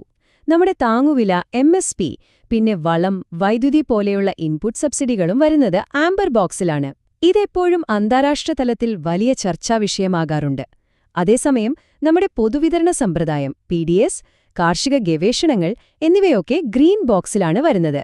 പിന്നെ പാവപ്പെട്ട കർഷകർക്കുള്ള പ്രത്യേക സഹായങ്ങൾ S&D ബോക്സിലും ഇന്ത്യ ഉൾപ്പെടുത്തിയിരിക്കുന്നു. ഇപ്പൊ നമ്മൾ ഓരോ ബോക്സിനെക്കുറിച്ചും പഠിച്ചു കഴിഞ്ഞു, അല്ലേ? ഇനി ഇവയെല്ലാം കൂടി ഒരുമിച്ച് വെച്ച് ഒന്ന് താരതമ്യം ചെയ്തു നോക്കിയാലോ? അപ്പൊ നമുക്ക് ഈ വിഷയം കുറച്ചുകൂടി ക്ലിയറായിട്ട് മനസ്സിലാകും. ഈ ടേബിൾ നമ്മൾ ഇത്ര നേരം പറഞ്ഞ കാര്യങ്ങൾ ഒറ്റ നോട്ടത്തിൽ കാണിച്ചു തരികയാണ്. ആദ്യത്തെ വരി നിർവചനം നോക്കൂ. ആംബർ ബോക്സ് ട്രേഡ് ഡിസ്റ്റോർട്ടിംഗ് ആണ്, ഗ്രീൻ ബോക്സ് അങ്ങനെയല്ല. രണ്ടാമത്തെ വരി ഡിസ്റ്റോർഷൻ. ആംബറിന്റേത് ഹൈ ആണെങ്കിൽ ഗ്രീനിന്റേത് മിനിമലാണ്. അടുത്തത് WTO സ്റ്റാറ്റസ്. ആംബറിന് ലിമിറ്റുകളുണ്ട്, എന്നാൽ ബ്ലൂവിനും ഗ്രീനിനും നിലവിൽ ലിമിറ്റുകളില്ല. ഇനി ഏറ്റവും പ്രധാനപ്പെട്ട അവസാനത്തെ വരി ഇന്ത്യയുടെ പ്രസക്തി നോക്കൂ. MSP കാരണം ആംബർ ബോക്സ് ഇന്ത്യയ്ക്ക് എപ്പോഴും ഒരു തലവേദനയാണ്. അതേസമയം ഭക്ഷ്യസുരക്ഷയ്ക്കായി നമ്മൾ ഗ്രീൻ ബോക്സിനെയും ക്ഷേമപദ്ധതികൾക്കായി S&D ബോക്സിനെയും കാര്യമായി ആശ്രയിക്കുന്നുണ്ട്. ബ്ലൂ ബോക്സ് ഇന്ത്യ കാര്യമായി ഉപയോഗിക്കുന്നേ ഇല്ല എന്നതും ശ്രദ്ധേയമാണ്. ഈ ഒരു താരതമ്യം ചിത്രം വ്യക്തമാക്കുന്നുണ്ടല്ലേ? അപ്പൊ അവസാനം ഇത്രയും സങ്കീർണമായ നിയമങ്ങളുടെയും വർഗീകരണത്തിന്റെയുമൊക്കെ പിന്നിലുള്ള ലക്ഷ്യം ഒന്നു മാത്രമാണ്: നീതിയുക്തവും അതേസമയം കമ്പോളത്തിന്റെ അടിസ്ഥാനത്തിൽ പ്രവർത്തിക്കുന്നതുമായ ഒരു ആഗോള കാർഷിക വ്യാപാര സംവിധാനമുണ്ടാക്കുക.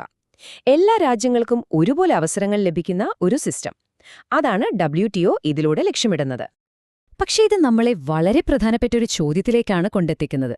ഇന്ത്യയെപ്പോലുള്ളൊരു വികസ്വര രാജ്യത്തിന് ഒരു വശത്ത് തങ്ങളുടെ കോടിക്കണക്കിന് ജനങ്ങളുടെ ഭക്ഷ്യസുരക്ഷ ഉറപ്പാക്കണം, മറുവശത്ത് ആഗോളവൽകൃതവും കർശനമായ നിയമങ്ങളുള്ളതുമായ ഒരു വ്യാപാര സംവിധാനത്തിന്റെ ഭാഗമായി നിൽക്കുകയും വേണം. ഈ രണ്ടും കൂടി എങ്ങനെ ഒരുമിച്ച് കൊണ്ടുപോകാൻ സാധിക്കും? ഈയൊരു ബാലൻസ് കണ്ടെത്തുക എന്നതാണ് ഇന്നത്തെ ഏറ്റവും വലിയ വെല്ലുവിളി. നമസ്കാരം. ഇന്ത്യയിലൊരു കർഷകൻ ഒരുപാട് കഷ്ടപ്പെട്ടുണ്ടാക്കുന്ന ഒരു സാധനത്തിന് ലോകവിപണിയിൽ എന്തുകൊണ്ടാണ് ശരിയായ വില കിട്ടാത്തത്? അല്ലെങ്കിൽ നല്ല രീതിയിൽ പാക്ക് ചെയ്ത് യൂറോപ്പിലേക്ക് കയറ്റി അയച്ച ഒരു കണ്ടെയ്നർ മുഴുവൻ ഒരു സുപ്രഭാതത്തിൽ തിരിച്ചുവരുന്നത് എന്തുകൊണ്ടാണ്? ഇതിന്റെയൊക്കെ പിന്നിൽ വേൾഡ് ട്രേഡ് ഓർഗനൈസേഷൻ, അതായത് WTOയുടെ ചില നിയമങ്ങളുണ്ട്. കേൾക്കുമ്പോൾ കുറച്ച് സങ്കീർണമാണെന്ന് തോന്നാം, അല്ലേ? പക്ഷേ ഈ നിയമങ്ങൾ നമ്മുടെ കൃഷിയെയും കർഷകരെയും എങ്ങനെയാണ് നേരിട്ട് ബാധിക്കുന്നതെന്ന് നമുക്ക് വളരെ ലളിതമായി ഇന്ന് മനസ്സിലാക്കാം. അപ്പോൾ നമ്മൾ എന്തൊക്കെയാണ് നോക്കാൻ പോകുന്നതെന്ന് വെച്ചാൽ, ആദ്യം ഈ ഗ്ലോബൽ ട്രേഡിലെ ചില അദൃശ്യ നിയമങ്ങളെക്കുറിച്ച് സംസാരിക്കും. പിന്നെ കയറ്റുമതി സബ്സിഡികൾ കൊടുത്ത് ചില രാജ്യങ്ങൾ എങ്ങനെയാണ് കച്ചവടത്തിന്റെ താളം തെറ്റിക്കുന്നതെന്ന് നോക്കാം. അതിനുശേഷം ഭക്ഷ്യസുരക്ഷയുടെ പേരിലുള്ള കടുംപിടുത്തങ്ങൾ, അത് ശരിക്കും നമ്മളെ സംരക്ഷിക്കാനാണോ അതോ കച്ചവടം പൂട്ടിക്കാനാണോ എന്ന് പരിശോധിക്കും. ഈ നിയമങ്ങളൊക്കെ പാലിക്കാൻ വരുന്ന ഭീമമായ ചെലവിനെക്കുറിച്ചും അവസാനം ഇന്ത്യയുടെ കാർഷിക മേഖലയുടെ ഭാവി എന്തായിരിക്കും എന്നതിനെക്കുറിച്ചും നമ്മൾ ചർച്ച ചെയ്യും. അപ്പോ നമ്മുടെ മനസ്സിലെ പ്രധാന ചോദ്യം ഇതാണ്: ലോകം മൊത്തമൊരു മാർക്കറ്റാണെന്നൊക്കെ നമ്മൾ പറയും, പക്ഷെ എന്തുകൊണ്ടാണ് എല്ലാ രാജ്യങ്ങളിലെ കർഷകർക്കും ഒരേപോലെ ഒരേ നിയമങ്ങൾ വെച്ച് മത്സരിക്കാൻ പറ്റാത്തത്? ചിലർക്ക് മാത്രം എങ്ങനെയാണ് ഒരു മുൻഗണന കിട്ടുന്നത്? ശരിക്കും ഇതിന്റെ ഉത്തരം കപ്പലിൽ കയറിപ്പോകുന്ന സാധനങ്ങളിൽ മാത്രമല്ല, അതിനെ നിയന്ത്രിക്കുന്ന നിയമങ്ങളുടെ കെട്ടുപാടുകളിലാണ്. അപ്പം നമുക്ക് ആ കെട്ടുകളൊന്ന് അഴിച്ചു നോക്കാം.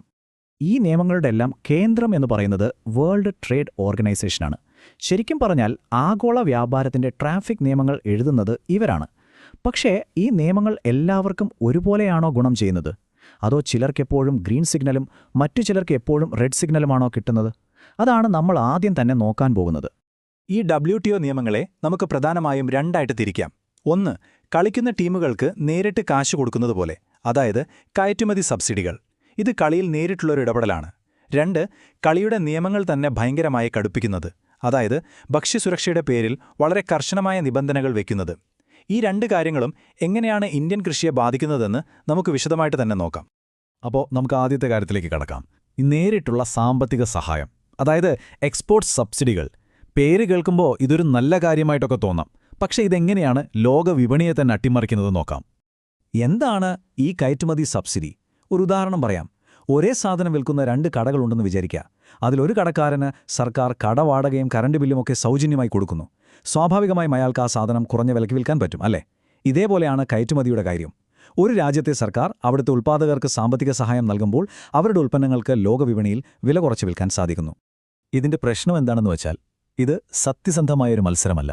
സബ്സിഡി കിട്ടി വില കുറഞ്ഞു വരുന്ന വിദേശ ഉൽപ്പന്നങ്ങളോട് മത്സരിക്കാൻ നമ്മുടെ നാട്ടിലെ സാധാരണ കർഷകർക്ക് ഒരിക്കലും കഴിയില്ല. അവരുടെ അധ്വാനത്തിന് വിലയില്ലാതാവും. ഇങ്ങനെ വിപണിയുടെ സ്വാഭാവികമായ കച്ചവടത്തെ തടസ്സപ്പെടുത്തുന്നതിനെയാണ് WTO ട്രേഡ് ഡിസ്റ്റോഷൻ എന്ന് വിളിക്കുന്നത്, അതായത് വ്യാപാരത്തെ വഴിതെറ്റിക്കൽ. പക്ഷേ ഇവിടെയാണ് രസകരമായൊരു കാര്യമുള്ളത്.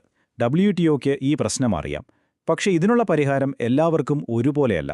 സാമ്പത്തികമായി മുന്നിൽ നിൽക്കുന്ന വികസിത രാജ്യങ്ങളോട്, അതായത് അമേരിക്ക പോലുള്ള രാജ്യങ്ങളോട് 6 വർഷം കൊണ്ട് സബ്സിഡി 36% കുറയ്ക്കണമെന്ന് പറയും. പക്ഷേ ഇന്ത്യയെപ്പോലുള്ള വികസ്വര രാജ്യങ്ങൾക്ക് കുറച്ചുകൂടി സമയം കൊടുക്കും. 10 വർഷം കൊണ്ട് 24% കുറച്ചാൽ മതി.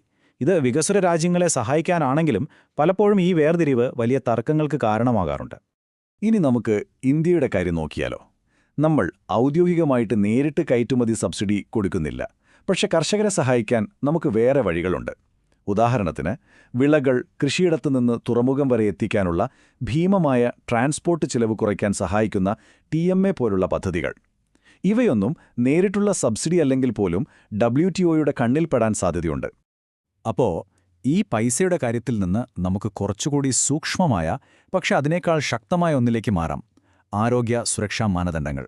ഇതിനെയാണ് സാനിറ്ററി ആൻഡ് ഫൈറ്റോ സാനിറ്ററി അഥവാ SPS മെഷേഴ്സ് എന്ന് പറയുന്നത്. എന്താണ് SPS നിയമങ്ങൾ? സിമ്പിളായി പറഞ്ഞാൽ, നമ്മൾ കഴിക്കുന്ന ഭക്ഷണം, നമ്മുടെ ചുറ്റുമുള്ള മൃഗങ്ങൾ, സസ്യങ്ങൾ, ഇതിനെയെല്ലാം രോഗങ്ങളിൽ നിന്നും കീടങ്ങളിൽ നിന്നും വിഷാംശങ്ങളിൽ നിന്നും സംരക്ഷിക്കാനുള്ള നിയമങ്ങളാണിത്. ഓരോ രാജ്യത്തിനും അവരുടെ ജനങ്ങളുടെ ആരോഗ്യം സംരക്ഷിക്കാൻ ഇത്തരം നിയമങ്ങളുണ്ടാക്കാൻ അവകാശമുണ്ട്. ലക്ഷ്യം വളരെ നല്ലതാണ്: സുരക്ഷയും ക്വാളിറ്റിയും ഉറപ്പുവരുത്തുക. ഈ SPS എന്ന വലിയ ആശയത്തെ നമുക്ക് എളുപ്പത്തിൽ മനസ്സിലാക്കാൻ 3 തിരിക്കാം. ഒന്ന്, ഭക്ഷ്യസുരക്ഷ. അതായത് നമ്മൾ കഴിക്കുന്ന ഭക്ഷണത്തിൽ കീടനാശിനികളോ ബാക്ടീരിയയോ പോലുള്ള അപകടങ്ങൾ ഇല്ലെന്ന് ഉറപ്പാക്കുക. 2, മൃഗങ്ങളുടെ ആരോഗ്യം. അതായത് മൃഗങ്ങൾക്കുള്ള രോഗങ്ങൾ രാജ്യങ്ങൾ കടന്നു പടരുന്നത് തടയുക. 3, സസ്യങ്ങളുടെ ആരോഗ്യം. കൃഷിയെയും ചെടികളെയും കീടങ്ങളിൽ നിന്നും രോഗങ്ങളിൽ നിന്നും സംരക്ഷിക്കുക. പക്ഷേ ഇവിടെ WTOയുടെ ഒരു പ്രധാനപ്പെട്ട നിയമമുണ്ട്. ഒരു രാജ്യത്തിന് തോന്നിയ പോലെ നിയമങ്ങൾ ഉണ്ടാക്കാൻ പറ്റില്ല. ഈ മാങ്ങ ഞങ്ങൾക്ക് വേണ്ട, കാരണം ഇതിന്റെ നിറം ഞങ്ങൾക്ക് ഇഷ്ടപ്പെട്ടില്ല എന്ന് പറയാൻ ഒരു രാജ്യത്തിനും കഴിയില്ല. എന്ത് നിയമം കൊണ്ടുവന്നാലും അതിന് വ്യക്തമായൊരു ശാസ്ത്രീയ അടിത്തറ വേണം, ശരിയായൊരു റിസ്ക് അസസ്മെന്റ് നടത്തിയിരിക്കണം. ഇതിനെയാണ് പ്രിൻസിപ്പിൾ ഓഫ് സയന്റിഫിക് ജസ്റ്റിഫിക്കേഷൻ എന്ന് പറയുന്നത്. പക്ഷേ ഇവിടെയാണ് ശരിക്കുള്ള ചോദ്യം വരുന്നത്. ഈ നിയമങ്ങളൊക്കെ ശാസ്ത്രീയമായി ശരിയാണെങ്കിൽ പോലും അത് ചില രാജ്യങ്ങൾക്ക് മുന്നിലൊരു അദൃശ്യ മതില് പോലെയായി മാറിയാലോ? ഈ ചോദ്യമാണ് നമ്മളെ SPS നിയമങ്ങളുടെ ഇരുണ്ട വശത്തേക്ക് കൊണ്ടുപോകുന്നത്. അതായത് ഇത് എങ്ങനെ ഒരു വ്യാപാര തടസ്സമായി മാറുന്നു എന്നതിലേക്ക്. ഈ അദൃശ്യ മതില് ചാടിക്കടക്കാൻ വരുന്ന ചെലവാണ് നമ്മുടെ അടുത്ത വിഷയം.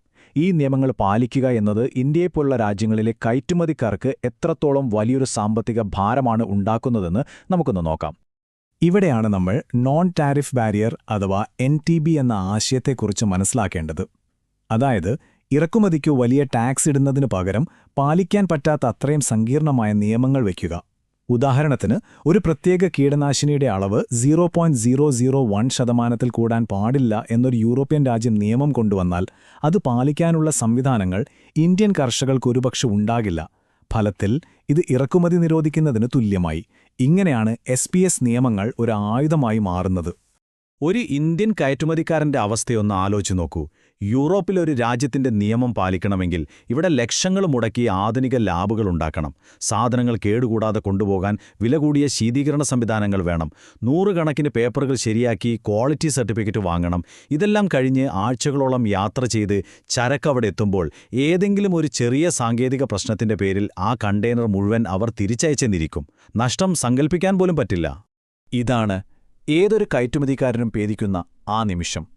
മാസങ്ങളുടെ അധ്വാനവും ലക്ഷക്കണക്കിന് രൂപയുടെ നിക്ഷേപവും ഒറ്റയടിക്ക് വെള്ളത്തിലാകാം. ഏതെങ്കിലും ഒരു ചെറിയ നിയമം പാലിക്കുന്നതിൽ ഒരു പിഴവ് വന്നാൽ ആ കപ്പൽ നിറയെയുള്ള സാധനങ്ങൾ ഒന്നുകിൽ അവർ നശിപ്പിച്ചു കളയും, അല്ലെങ്കിൽ തിരിച്ചയക്കും. എന്തായാലും നഷ്ടം മുഴുവൻ നമ്മുടെ കയറ്റുമതിക്കാരനാണ്.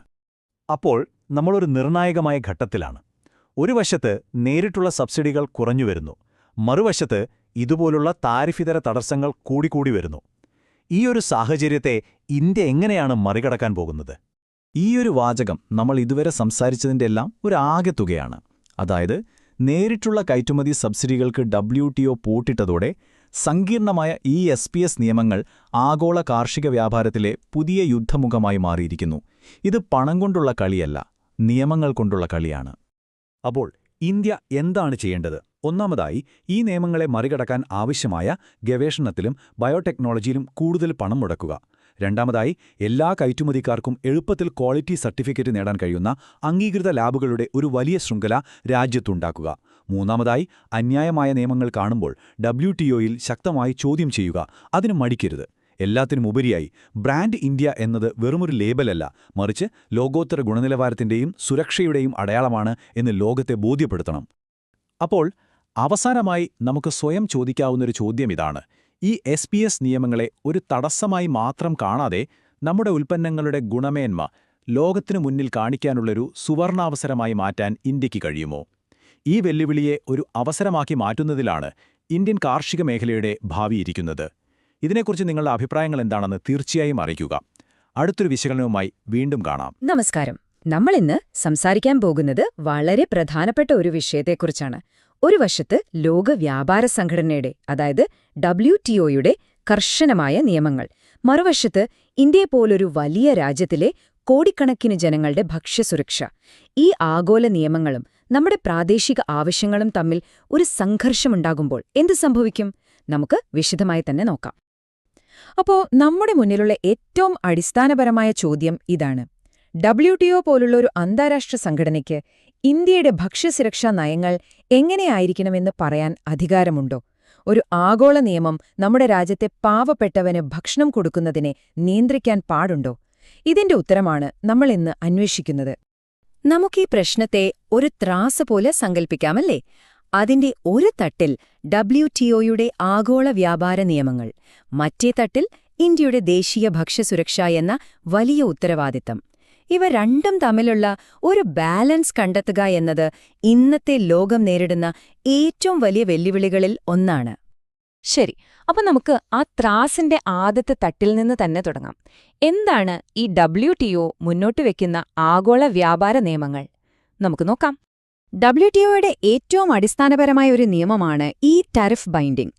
ലളിതമായി പറഞ്ഞാൽ, ഓരോ രാജ്യവും ഇറക്കുമതി ചെയ്യുന്ന സാധനങ്ങൾക്ക് ചുമത്താവുന്ന നികുതിക്ക്, അതായത് ടാരിഫിന്, ഒരു ഉയർന്ന പരിധി നിശ്ചയിക്കും. ആ പരിധിക്ക് മുകളിൽ ടാരിഫ് കൂട്ടുകയില്ല എന്ന് ഉറപ്പു നൽകുന്നു. ഇത് ആഗോള വ്യാപാരത്തിൽ ഒരു സുതാര്യതയും സ്ഥിരതയുമൊക്കെ കൊണ്ടുവരാൻ സഹായിക്കും. ഇനി എന്താണ് NMA, അതായത് നോൺ അഗ്രികൾച്ചറൽ മാർക്കറ്റ് ആക്സസ്? കാർഷികമല്ലാത്ത ഉൽപ്പന്നങ്ങളുടെ, അതായത് കാറുകൾ, ഇലക്ട്രോണിക് സാധനങ്ങൾ തുടങ്ങിയവയുടെയെല്ലാം ടാരിഫ് കുറയ്ക്കുന്നതിനെക്കുറിച്ചുള്ള ചർച്ചകളാണിത്. അപ്പൊ നിങ്ങൾ ചിന്തിക്കുന്നുണ്ടാവും, ഇതിന് കൃഷിയുമായി എന്ത് ബന്ധമെന്ന്. നേരിട്ട് ബന്ധമില്ലെങ്കിലും ഒരു രാജ്യത്തിന്റെ മൊത്തത്തിലുള്ള വ്യാപാര നയങ്ങളെയും ചർച്ചകളിലെ വിലപേശൽ ശേഷിയെയും ഇത് കാര്യമായി സ്വാധീനിക്കും. പക്ഷേ ഇവിടെ ഒരു പ്രശ്നമുണ്ട്. ചില രാജ്യങ്ങളിൽ ടാരിഫ് വളരെ കൂടുതലായിരിക്കും, ചിലയിടത്ത് വളരെ കുറവും. അപ്പോൾ എല്ലാവരും ഒരേപോലെ ടാരിഫ് കുറയ്ക്കണമെന്ന് പറയുന്നത് ന്യായമാണോ? തീർച്ചയായും അല്ല. ഈ ഒരു പ്രശ്നം പരിഹരിക്കാനാണ് WTO ഒരു പ്രത്യേക ഫോർമുല കൊണ്ടുവന്നത്. ആ ഫോർമുലയുടെ പേരാണ് സ്വിസ് ഫോർമുല. ഇതിന്റെ ഒരു പ്രത്യേകത എന്തെന്നാല് ഇത് നോൺ ലീനിയർ ആണ്. അതായത് ആരുടെ ടാരിഫാണോ ഇപ്പോൾ കൂടുതൽ, അവർ കൂടുതൽ കുറയ്ക്കണം. ആരുടെ ടാരിഫ് കുറവാണോ, അവർ കുറച്ചാൽ മതി. ഇത് ഇന്ത്യയെപ്പോലുള്ള വികസ്വര രാജ്യങ്ങളെ സംബന്ധിച്ച് വളരെ പ്രധാനപ്പെട്ട ഒരു കാര്യമാണ്. കാരണം നമ്മുടെ ആഭ്യന്തര വ്യവസായങ്ങളെ സംരക്ഷിക്കാൻ നമുക്ക് പലപ്പോഴും ഉയർന്ന ടാരിഫുകൾ ആവശ്യമായി വന്നിട്ടുണ്ട്. ഈ ചാർട്ടിലേക്കൊന്ന് നോക്കൂ. വ്യത്യാസം വളരെ വ്യക്തമാണ്. ഫ്ലാറ്റ് റേറ്റ് കട്ട് പ്രകാരം എല്ലാവരും 20% കുറച്ചാൽ 60% ടാരിഫുള്ള രാജ്യത്തിന് അപ്പോഴും 48% ടാരിഫ് നിലനിർത്താം. പക്ഷേ സ്വിസ് ഫോർമുല പ്രകാരം 60% രാജ്യം ഒരു 50% കുറച്ചേണ്ടി വരുമ്പോൾ 20% രാജ്യം ഒരു 10% കുറച്ചാൽ മതിയാകും. ഇത് രാജ്യങ്ങൾ തമ്മിലുള്ള ടാരിഫ് നിരക്കിലെ അന്തരം കുറയ്ക്കാൻ സഹായിക്കും. ശരി, അപ്പം നമ്മൾ ത്രാസിന്റെ ഒരു വശം കണ്ടു. ഇനി നമുക്ക് മറ്റേ വശത്തേക്ക് വരാം. ഇന്ത്യയുടെ അതിബൃഹത്തായ ദേശീയ ഭക്ഷ്യസുരക്ഷാ നിയമത്തെക്കുറിച്ച്, അതായത് NFSAയെക്കുറിച്ച് സംസാരിക്കാം. ഇത് നമ്മുടെ രാജ്യത്തിന്റെ ഒരു ദേശീയ അനിവാര്യതയാണ്. ഈ സംഖ്യയൊന്നു നോക്കൂ, 81.35 കോടി. ഇത് വെറുമൊരു കണക്കല്ല. ഇത്രയും കോടി ജനങ്ങൾക്കാണ് നമ്മുടെ ദേശീയ ഭക്ഷ്യസുരക്ഷാ നിയമപ്രകാരം സബ്സിഡി നിരക്കിൽ ഭക്ഷ്യധാന്യങ്ങൾ ലഭിക്കാൻ നിയമപരമായി അവകാശമുള്ളത്. ഇതൊരുപക്ഷേ ലോകത്തിലെ തന്നെ ഏറ്റവും വലിയ ക്ഷേമ പദ്ധതിയാണ്. ഇത്രയും വലിയൊരു പദ്ധതി എങ്ങനെയാണ് നടപ്പാക്കുന്നത്? അതിന്റെ നട്ടെല്ലാണ് പബ്ലിക് സ്റ്റോക്ക് ഹോൾഡിംഗ്, അഥവാ പൊതുസംഭരണം. വളരെ ലളിതമാണ് ആശയം. സർക്കാർ കർഷകരിൽ വന്ന് ധാന്യങ്ങൾ സംഭരിക്കുന്നു, അത് ഗോഡൌണുകളിൽ സൂക്ഷിക്കുന്നു, പിന്നീട് റേഷൻ കടകൾ വഴി ആവശ്യക്കാർക്ക് വിതരണം ചെയ്യുന്നു. ഈ പ്രക്രിയയ്ക്ക് കൃത്യമായി 3 ഘട്ടങ്ങളുണ്ട്. ഒന്നാമതായി, സർക്കാർ കർഷകരിൽ നിന്ന് താങ്ങുവില, അതായത് മിനിമം സപ്പോർട്ട് പ്രൈസ് അഥവാ MSP നൽകി ധാന്യങ്ങൾ വാങ്ങുന്നു. രണ്ടാമതായി, ഇത് FCI ഗോഡൌണുകളിൽ ബഫർ സ്റ്റോക്കായി സൂക്ഷിക്കുന്നു. മൂന്നാമതായി, PDS വഴി, അതായത് നമ്മുടെ റേഷൻ കടകൾ വഴി ഇത് ജനങ്ങളിലേക്ക് എത്തിക്കുന്നു. ഇതിലെ MSP ആണ് പിന്നീട് WTOയിൽ ഒരു വലിയ തർക്കവിഷയമായി മാറുന്നത്. ഈ നിയമം നമ്മുടെ ഗ്രാമീണ മേഖലയിലെ 75% ആളുകളെയും നഗരങ്ങളിലെ 50% ആളുകളെയും പരിരക്ഷിക്കാൻ ലക്ഷ്യമിടുന്നു. അതായത് രാജ്യത്തെ ഏറ്റവും ദുർബലരായ വിഭാഗങ്ങൾക്ക് ഒരു സുരക്ഷാവലയം തീർക്കുക എന്നതാണ് ഇതിന്റെ പ്രധാന ലക്ഷ്യം. ഇതുവരെ നമ്മൾ 2 കാര്യങ്ങളും വെവ്വേറെയാണ് കണ്ടത്, അല്ലേ? ഇനി ഇവ രണ്ടും തമ്മിൽ നേർക്കുനേർ വരുമ്പോൾ എന്ത് സംഭവിക്കും എന്ന് നോക്കാം. ഇവിടെയാണ് യഥാർത്ഥ പ്രശ്നം തുടങ്ങുന്നത്. എന്താണ് ഈ ഫുഡ് സബ്സിഡി? സർക്കാർ കർഷകരിൽ നിന്ന് MSP നൽകി ധാന്യങ്ങൾ വാങ്ങുന്നു. അതിന് സംഭരണത്തിനും ഗതാഗതത്തിനുമെല്ലാം ഒരുപാട് ചെലവുണ്ട്.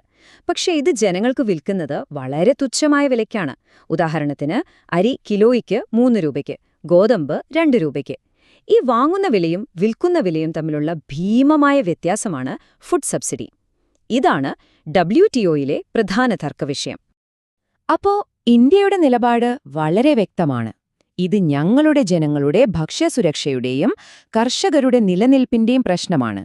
എന്നാൽ WTOയുടെ നിയമം പറയുന്നത് വികസ്വര രാജ്യങ്ങൾക്ക് അവരുടെ മൊത്തം കാർഷിക ഉൽപ്പാദന മൂല്യത്തിന്റെ 10% കൂടുതൽ സബ്സിഡി നൽകാൻ പാടില്ല എന്നാണ്.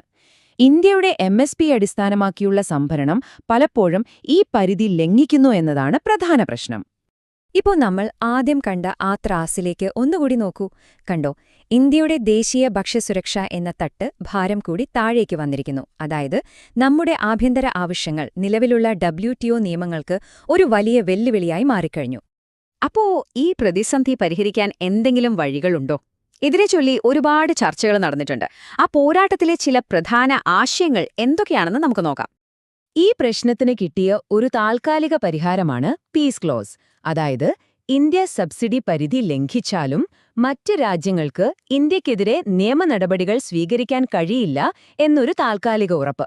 പക്ഷെ ഓർക്കണം, ഇതൊരു ശാശ്വത പരിഹാരമല്ല, ഒരു വെടിനിർത്തൽ കരാറ് പോലെയാണ്. ഏത് നിമിഷവും പ്രശ്നം വീണ്ടും വഷളാകാം. യഥാർത്ഥത്തിൽ ഇന്ത്യയും മറ്റു വികസ്വര രാജ്യങ്ങളും പൊരുതുന്നത് പോളിസി സ്പേസ് എന്ന ആശയത്തിനു വേണ്ടിയാണ്. എന്താണിത്? അതായത് ഓരോ രാജ്യത്തിനും അവരുടെ ജനങ്ങളുടെ തനതായ ആവശ്യങ്ങൾക്കനുസരിച്ച് സ്വന്തം നയങ്ങൾ രൂപീകരിക്കാനുള്ള ഒരു സ്വാതന്ത്ര്യം വേണം. ആഗോള നിയമങ്ങൾ ഈ സ്വാതന്ത്ര്യത്തെ ഹനിക്കരുത്. ഇതാണ് വാദത്തിന്റെ കാതൽ. അപ്പൊ നമുക്കിതെല്ലാം ഒന്ന് ചുരുക്കി ഇതിന്റെ വലിയ ചിത്രം എന്താണെന്ന് നോക്കാം. ഇത് വെറും നിയമങ്ങളുടെയോ സബ്സിഡിയുടെയോ കഥയല്ല, അതിലും വലുതാണ്. ഇത് വ്യാപാരവും പരമാധികാരവും തമ്മിലുള്ളൊരു സംവാദമാണ്. അപ്പോൾ ഇവിടെ പ്രധാനമായും രണ്ട് വാദമുഖങ്ങളുണ്ട്. ഒരു വശത്ത് ഇന്ത്യയുടെ സബ്സിഡികൾ ആഗോള വിപണിയുടെ താളം തെറ്റിക്കുമെന്നും മറ്റ് രാജ്യങ്ങളിലെ കർഷകരെ ദോഷകരമായി ബാധിക്കുമെന്നും ചിലർ വാദിക്കുന്നു. എന്നാൽ മറുവശത്ത് ഇന്ത്യയെപ്പോലുള്ള രാജ്യങ്ങൾ പറയുന്നത് ഭക്ഷ്യസുരക്ഷ ഞങ്ങളുടെ പരമാധികാരത്തിന്റെ ഭാഗമാണ്, അത് വിട്ടുവീഴ്ചയില്ലാത്തൊരു കാര്യമാണെന്നാണ്. എല്ലാവർക്കും ഒരേ നിയമമെന്നത് ശരിയാണോ എന്നതാണ് ഇവിടുത്തെ പ്രധാന ചോദ്യം. ഒരുപക്ഷേ ഈ മുഴുവൻ സംവാദത്തിന്റെയും കാതൽ ഈ ഒരു വാചകത്തിലുണ്ടാകും: സ്വതന്ത്ര വ്യാപാരത്തിനായുള്ള ശ്രമം വിശപ്പിൽ നിന്നുള്ള സ്വാതന്ത്ര്യത്തിന്റെ വിലയിലാകരുത്. വ്യാപാരം പ്രധാനമാണ്, പക്ഷെ അതിനേക്കാൾ പ്രധാനമാണ് മനുഷ്യന്റെ വിശപ്പ്. അപ്പോ നമ്മൾ അവസാനിപ്പിക്കുന്നത് ഈ ഒരു ചോദ്യത്തോടെയാണ്. പരസ്പരം ഇഴചേർന്ന് കിടക്കുന്ന ഇന്നത്തെ ലോകത്ത് ഭക്ഷ്യസുരക്ഷയുടെ നിയമങ്ങൾ ആരെഴുതും? വികസിത രാജ്യങ്ങളോ അതോ ഇന്ത്യയെപ്പോലെ കോടിക്കണക്കിന് പാവപ്പെട്ട ജനങ്ങളുള്ള വികസ്വര രാജ്യങ്ങളോ? ഈ ചോദ്യത്തിനുള്ള ഉത്തരം നമ്മുടെയെല്ലാം ഭാവിയെ നിർണയിക്കുന്ന ഒന്നായിരിക്കും.